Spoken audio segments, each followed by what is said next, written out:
এজন্য রাত গভীরে এই নীরব সময়ে ইনসাফের সাথে ভাবেন কি করছেন। 30 বছর ধরে যারা সুদ খান, এই সুদখোর হারামখোর, আপনি কি করছেন? বছরের পর বছর যারা কিস্তি নেন, কিস্তিখোর হারামখোর, কি করছেন? মরতেন না? কবরে যাবেন না? তোমরা যারা এক ওয়াক্ত নামাজ পড়ো নাই বাবা, এই আব্বা, আজকের সারা দিন যারা এক ওয়াক্ত নামাজ পড়লা না, আবার রাত ভর যারা নারী ছবি উলঙ্গ দৃশ্য দেখো, তো প্রতিবার নর্তকী দেখলে, হারাম ছবি দেখলে বীর্যপাত হয়, শরীর নাফাক হয়। আর আল্লাহর নবী বলছে চোখ দিয়া হারাম ছবি দেখলেও জিনা, দিল দিয়া ভাবলেও জিনা, আর নিজের হাত লজ্জাস্থানে ব্যবহার করে নাপাক নষ্ট করলে তাও জিনা। আর আল্লাহর নবী বলছে এই জিনাকার, এই ব্যভিচারী, মালউন, অভিশপ্ত। নবীজি বলছে যে জিনা করে সে মুমিন থাকে না। লা ইয়াজনি জানি হিনা ইয়াজনি ওয়া হুয়া মুমিন। সারাদিনে এক ওয়াক্ত নামাজও পড়লা না, রাতভর ছবি নারী অস্থি দৃশ্য দেখে শরীর নাপাক করে এই যে শুয়ে রইলা, যদি আর ঘুম না ভাঙে, এই রাত যদি আর ভোর না হয়, হ্যাঁ, তো তোমার মৃত্যু কিসের উপরে হইল? তো তোমার আখিরাত কি হবে?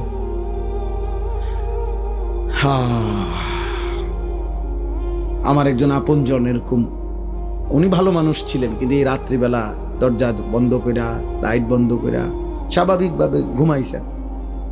সকালবেলা দরজা খুইলা ভাঙ্গা দেখছে উনি ঘুমের মধ্যেই মরে আছে। দুনিয়াবি পরিচিতি, সুখ্যাতি, জনপ্রিয়তা, পদ পদবি, এগুলো দুনিয়াবি ধোঁকা। এগুলো দুনিয়া যাদের দরকার, ক্ষমতা যাদের দরকার, দুনিয়ায় যারা মাতবরি করতে চায় তাদের লাগবে এগুলো। আখিরাতের জন্য এগুলার 2 পয়সারও কোনো মূল্য নেই। বরং আখিরাতে ঈমান, আমল, সেজদা, তাকওয়া, গুনাহমুক্ত জীবন, এটারই দাম, এটারই দাম। ইয়াউমা লা ইয়ানফাউ মালুন ওয়ালা বানুন। আল্লাহ তাআলা কোরআনে বলছেন সেদিন আখিরাতে কোনো মাল কোনো উপকারে আসবে না, সন্তানাদিও কোনো উপকারে আসবে। ইল্লা মান আতাল্লাহা বিকলবিন সালিম। গুনাহমুক্ত, শিরিক মুক্ত, এক পবিত্র আত্মা নিয়ে, ঈমান আমলে ভরা, আল্লাহ তাআলার মহব্বত মারেফাতে ভরা এক দিল নিয়ে যে আসবে, সেই কেবল সেদিন উপকার হবে। কোরআনুল কারীমে আল্লাহ বলছেন ফাইযা নুফিখা ফিস সূর ফালা আনসাবা বাইনাহুম ইয়াওমাইদিন ওয়ালা ইয়াতাসাআলুন। আল্লাহ বলেন ইসরাফিল যখন ফু দিবে আর হাসরের মাঠ কায়েম হবে, সেদিন কোনো মানুষ কাউকে একজন আরেকজন বন্ধুত্বের, বংশের, আত্মীয়তার কোনো পরিচয় দিবে না। ওয়ালা ইয়াতাসাআলুন, কেউ কাউকে ভালো মন্দ কিছু জিজ্ঞেস করবেন। কসম খোদার বাপ, এটা কোরআনের আয়াত। কেউ কাউকে কিছু বলবেন, আপনি কোন বাড়ি দুনিয়াতে যে আসিলেন ভাই, আপনি কোন বাড়ির জানিয়ে আসিলেন? আপনি কোন বাড়িতে আসিলেন? দেখেন না অবস্থা হাসরের মাঠের, কি ইতান কথা কইতে আসছে, কোন বাড়ি দিয়া করবি কি বেটা? তাইলে এগুলোর কোনো পাত্তাও নাই, কেউ জিজ্ঞাসাও করবে না, কেউ না। ইয়াউমা ইয়াকুমুন নাসু লিরাব্বিল আলামিন। প্রতিটা মানুষ মহান আল্লাহ পাকের সামনে দাঁড়িয়ে থাকবে। নবীজি বলছেন মাউদাউ কাদামিন, এই পাওটা রাখতে যেটুকু জায়গা, ঠিক এতটুকু জায়গায় বরাদ্দ, আর এক সুতা সামনে পিছনে ডানে বামে আগাইতে পারবেন। এভাবে যতক্ষণ পর্যন্ত, যতদিন পর্যন্ত হাসরের মাঠের বিচার কাজ চলে, ওভাবে দাঁড়াই থাকবে। আর হাসরের ময়দানের একদিন, আল্লাহ কোরআনে বলছেন একদিন, বাবা, ভাই, নওজোয়ান ছেলে, মনে রাখো দোস্ত, কোরআনের আল্লাহ নিজে বলছে একদিন হলো 50 আলফা সানা, 50,000 বছর। হাসরের ময়দানের একদিনের দৈর্ঘ্য সমান 50,000 বছর। এভাবে যতদিন, যদি 10 দিন চলে, যে বিচার কাজটা চলবে মোট 10 দিন, মনে করেন আল্লাহ বলল, তাহলে এই 10 50,000-এ যাটা। এবার আমনে সিরিয়াল পরে যখন তখন, হ্যাঁ, পুরাটা সময় 50,000 না, একদিন 50,000, একদিন। ফাকাইফা তাত্তাকুনা ইন কাফারতুম ইয়াউমান ইয়াজআলুল বিলদানা শিবা। কোরআন শরীফে আল্লাহ বলছে, বান্দা তুমি এই যে নাফরমানি করছো প্রতিনিয়ত, চুরি ডাকাতি, জিনা, ব্যভিচার, মদ, জুয়া, সুদ, ঘুষ, আহা এক ওয়াক্ত নামাজ পড়ছো না বান্দা, সারাদিন চলে যায় 5 ওয়াক্ত নামাজ, একটা সিজদাও দাও না, 365 দিনের এক বছরে কোনোদিন ফজরের নামাজ জানো না মুসলমান, কখন ওয়াক্ত হয়, কখন সূর্য ওঠে, কখন সুবহে সাদিক হয়। আল্লাহ বলেন, এই যে নাফরমানি করছো বান্দা, কুফর করছো, শিরিক করছো তোমরা, আমার সেই হাসরের দিন কেমনে বাঁচবা, যেদিন একদিনে, আল্লাহ বলছে কোলের বাচ্চা একদিনের কষ্টে, যন্ত্রণায়, পেরেশানিতে বুড়া হয়ে যাবে। খোদার কসম, কোরআন শরীফের আয়াত। ইয়াউমান ইয়াজআলুল বিলদানা শিবা, একটা ছোট্ট মাসুম বাচ্চা সেদিন একদিনেই বুড়া হয়ে যাবে। আমার কাছে কিতাব আছে, মৌত কে পুর আসরার ওয়াকিআত, উর্দু কিতাবে মোটা, আমি পড়ছি। সেখানে ঈসা আলাইহিস সালাম আল্লাহর হুকুমে তিনি মানুষকে কবর থেকে তুলতে পারতেন, এটা ওনার একটা মুজিজা ছিল। তো ঈসা আলাইহিস সালাম একদিন নূহ আলাইহিস সালামের একজন বংশধর ওনাকে কবর থেকে উঠাইছিলেন। উঠাইয়া দেখছেন, তো ওনাকে জিজ্ঞেস করছেন, আপনি পৃথিবীতে কতক্ষণ ছিলেন? হচ্ছে 450 বছর। তো বলছে, আপনার চুল দাড়ি সাদা হয়েছে কখন? ওই কিতাবে লিখছে, নূহ আলাইহিস সালামের বংশধর বলছে, হে নবী ঈসা, 450 বছর দুনিয়ার হায়াতে কোনোদিন আমার চুল দাড়ি সাদা হয় নাই, কিন্তু শুধু কেবল মালাকুল মউত আজরাইল যখন জান কবজ করে, ওই মুহূর্তে যে মৃত্যুর যন্ত্রণাটা হয়েছে, ওইটুকু যন্ত্রণায় ওই কয়েক মিনিটেই আমার 450 বছরের কালো চুল সাদা হয়ে গেছে।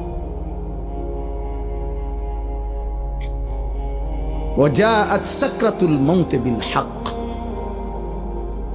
আল্লাহ তাআলা কোরআনে বলছে, বান্দা সত্য সত্য মৃত্যুর যন্ত্রণা আসবে, বান্দা সে বড় কঠিন। বান্দা ঈমানদার হইলে তো সহ্য করার ক্ষমতা থাকবে, কিন্তু নাফরমান হইলে 900 বছরের সুখ এই 1 সেকেন্ডের মৃত্যু যন্ত্রণা ভুলিয়ে দেবে। কিতাবের মধ্যে আছে, আমরা নিজে পড়ছি, নবীজির একজন বিখ্যাত সাহাবী আমর ইবনুল আস, অনেক বড় একজন সাহাবী ছিলেন রাদিয়াল্লাহু তাআলা আনহু।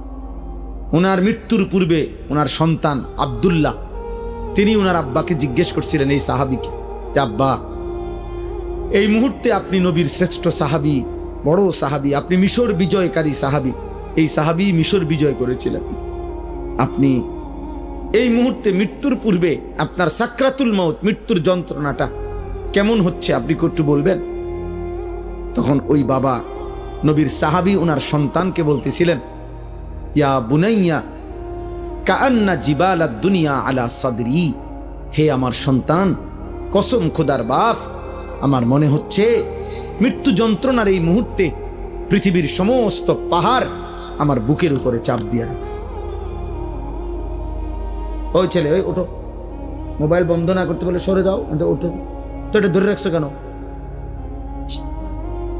বন্ধ করলে তো তুমি পকেটে নাও, এটা এটা এমনি দ্বারা কি বোঝা যায় না এটা যে তুমি নিজে নিজে কথা শুনলা কেন?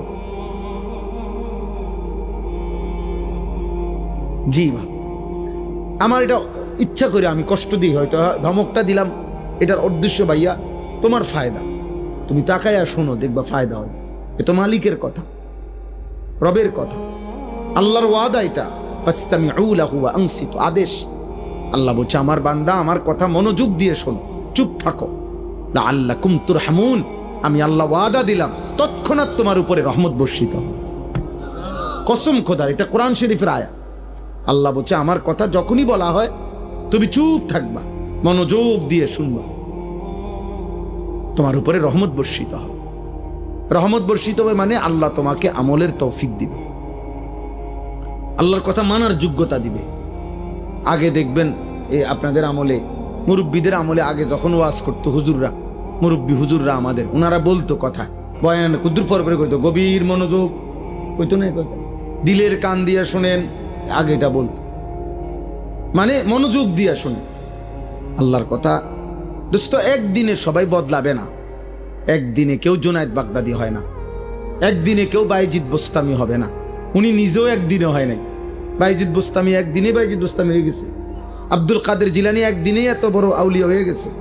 তাইলে ওনারাও মেহনত করছে, ওনারাও রাতের পর রাত, দিনের পর দিন আল্লাহকে ডাকছে, কানছে, চোখের পানি ফেলছে।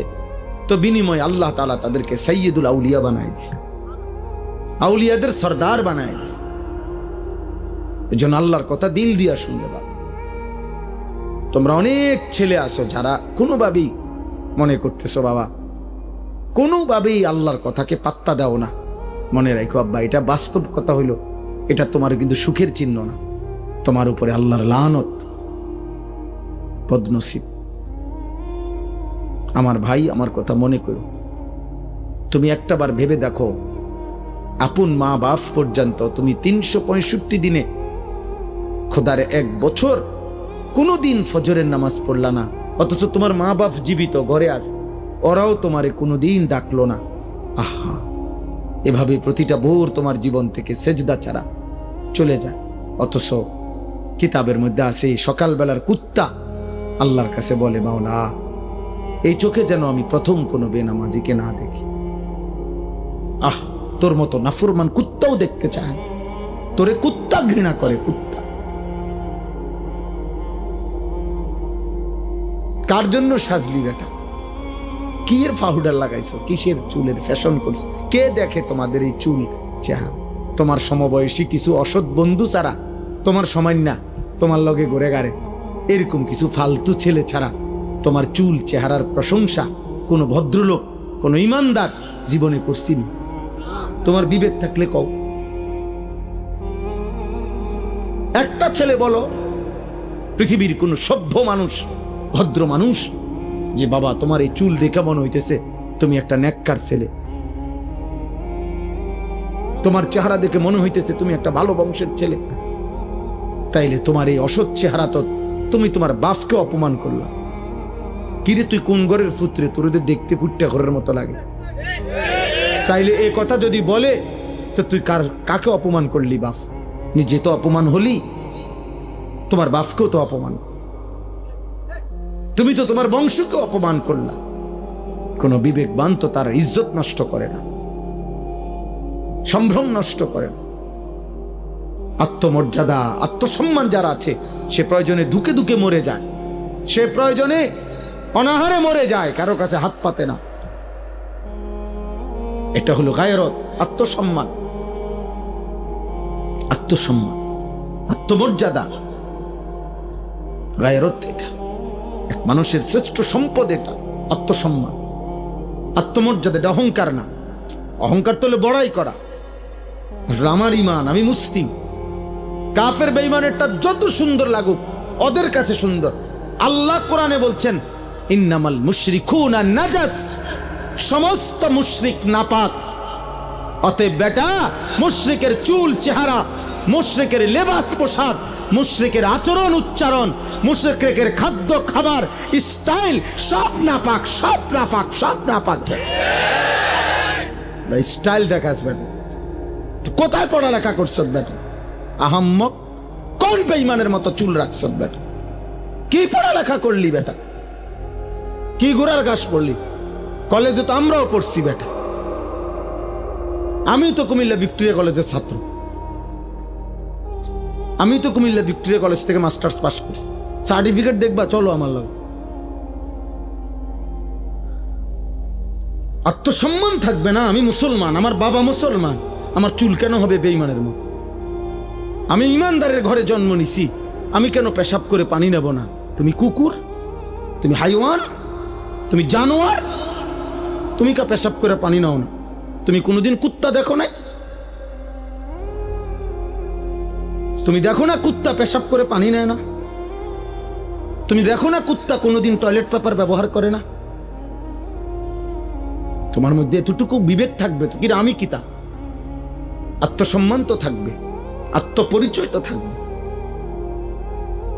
এজন্য ইমানদার মরে যায় প্রয়োজনে, ইজ্জত নোয়ায় না।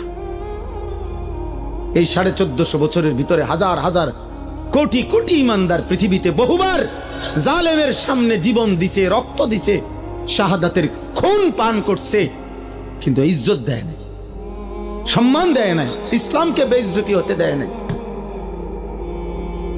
বেইজ্জতি হতে দেয় না। এক সাহাবী হযরত আব্দুল্লাহ ইবনে হুযাফা আস-সাহামী রাদিয়াল্লাহু তাআলা আনহু যুদ্ধের ময়দানে সাহাবী বন্দী হইছেন খ্রিস্টান বাহিনীর হাতে। খ্রিস্টান সেনাপতি বহু চেষ্টা করছে ওনাকে ইসলাম থেকে ফিরাইতে, কোনোভাবেই যখন তিনি রাজি হন নাই, সর্বশেষ খ্রিস্টান সেনাপতি বলছে উত্তপ্ত তেল কড়াইয়ায় গরম করো, আর ওরে উত্তপ্ত কড়াইয়ার তেলে ফেলে ভুনা করে ফেলো। যখন ওনাকে উত্তপ্ত তেলের কড়াইয়ার সামনে আনছে, উনি তখন কাঁদতেছিলেন। সেনাপতি তখন ডাক দিয়ে বলছে, কিরে বেটা, এখন কাঁদিস কেন? আমি না তোকে বলছি আমাদের খ্রিস্টান ধর্ম গ্রহণ কর, এখন আবার মৃত্যুর সময় কাঁদো কেন?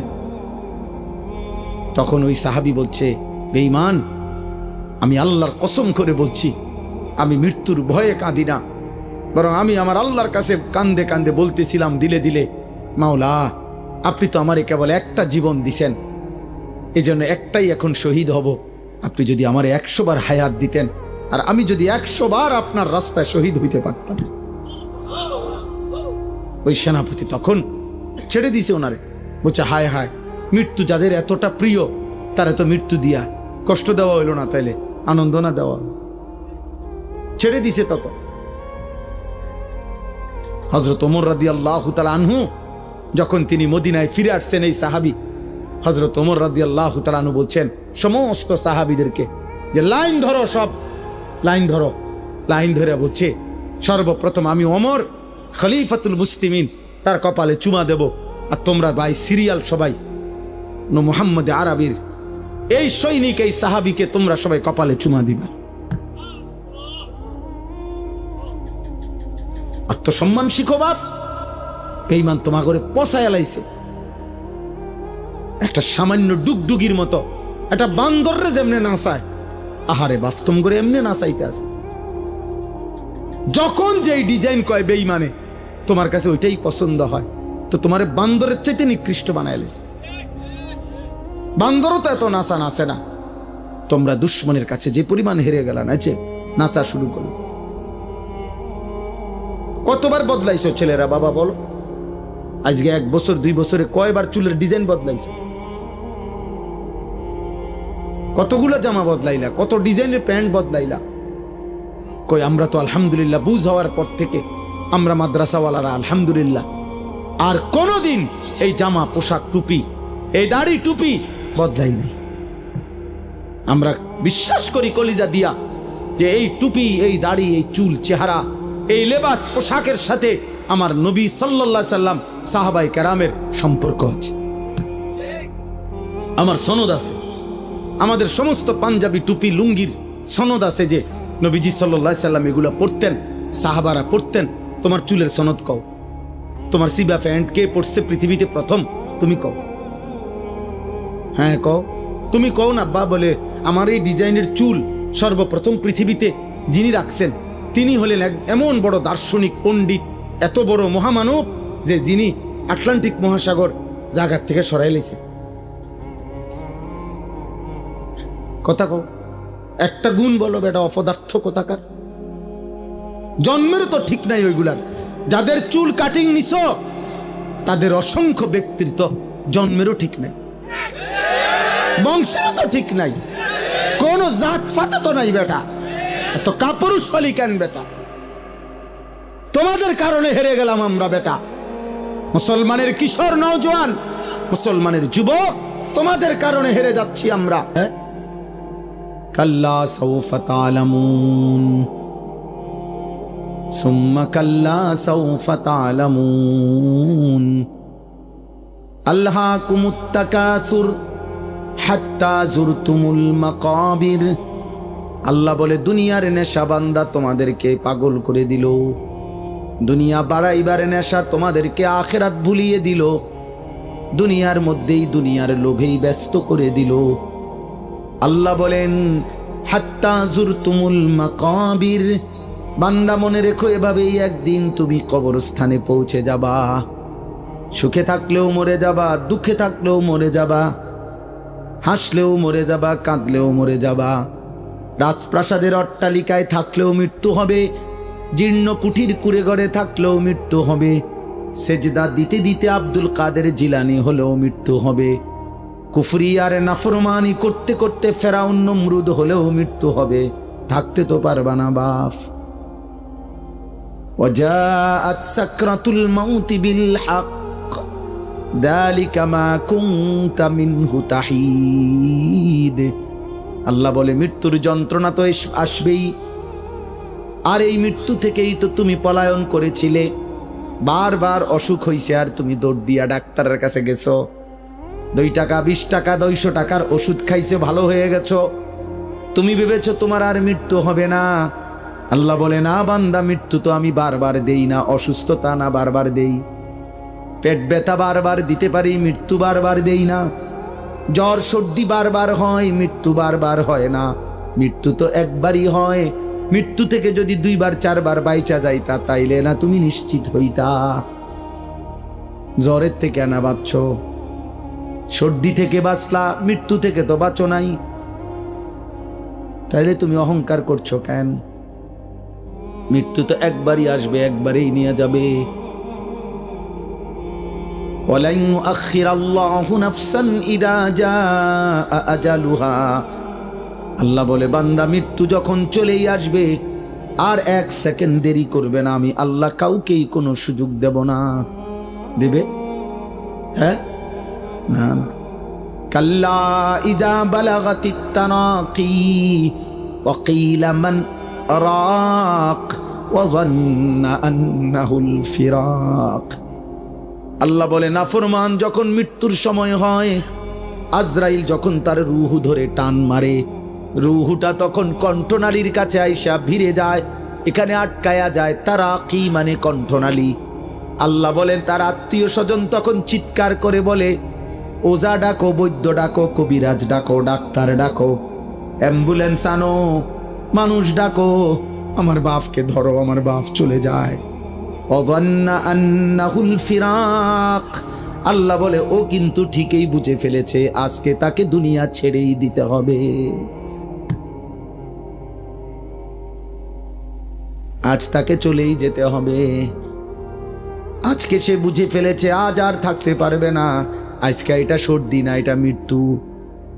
আজকে এটা পেট ব্যথা না, এটা মৃত্যু। আজকে এটা মাথা ব্যথা না, এটা মৃত্যু বন্ধু, মৃত্যু। এটা মউত, এটা মউত। ফালাউলা ইযা বালাগাতিল হুলকুম ওয়া আনতুম হিনাইযিন তানজুরুন ওয়া নাহনু আকরাবু ইলাইহি মিনকুম ওয়ালাকিন লা তুবসিরুন। আল্লাহ বলে কণ্ঠনালীর কাছে যখন রূহ এসে যায়, তোমরা তো চারদিকে আত্মীয় স্বজন থাকোই, দেখতে থাকো, আর আমি আল্লাহ তো এখানেই থাকি। আল্লাহ বলে যদি ভাবো যে আর আখেরাত কবর পরকাল হবে না, তাইলে তোমাদের স্বজনকে মৃত্যুর থেকে ফিরায় রাখো। আল্লাহ চ্যালেঞ্জ করছে, এই নাফরমান, তোর আব্বার ধর, আমি তো নিয়ে যাচ্ছি, তোর বাপের ধর, ফিরা ফিরা। তোর না অনেক টাকা, তোর না 4 তলা বিল্ডিং, তোদের না 3 ভাই বিদেশ, ধরবি না, তোদের দল না ক্ষমতায়, তোর শাসানা বড় নেতা, ডাক দিস না কেন? আল্লাহ বলে ফালাউলা ইন কুনতুম গায়রা মাদিনিন। এই নাফরমান, যদি ভাবো কবর হবে না, আখিরাত হবে না, পরকাল হবে না, হাসরের মাঠ হবে না, তো তারজিউনাহা, ওরে ফিরাও, ওরে ফিরাও। ইন কুনতুম সাদিকিন, যদি তোমার দাবিতে তুমি সত্যবাদী হয়ে থাকো তাহলে সবাই মিলে ফিরাও। কেউ পারছে তো ফিরাইতে? কথা বলে না, কেউ পারছে তো ফিরাইতে?